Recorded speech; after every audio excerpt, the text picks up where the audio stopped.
সাত আসমানের নাম সমূহ ও সেখানে কারা আছেন। প্রথম আসমানের নাম হল রুকাইয়া।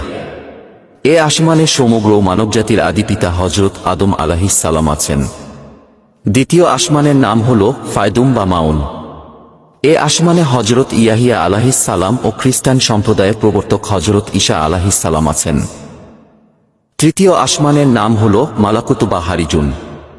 এ আসমানে হযরত ইউসুফ আলাইহিস সালাম আছেন। চতুর্থ আসমানের নাম হল জাহিরা। এ আসমানে হযরত ইদ্রিস আলাইহিস সালাম আছেন। পঞ্চম আসমানের নাম হল মুজাইনা বা মুসাহারাত। এ আসমানে হযরত হারুন আলাইহিস সালাম আছেন। ষষ্ঠ আসমানের নাম হল খালিসা। এ আসমানে ইহুদি ধর্ম প্রবর্তক হযরত মুসা আলাইহিস সালাম আছেন। সপ্তম আসমানের নাম হল লাবিয়াহ বা দামিয়াহ। এ আসমানে হযরত ইব্রাহিম আলাইহিস সালাম আছেন।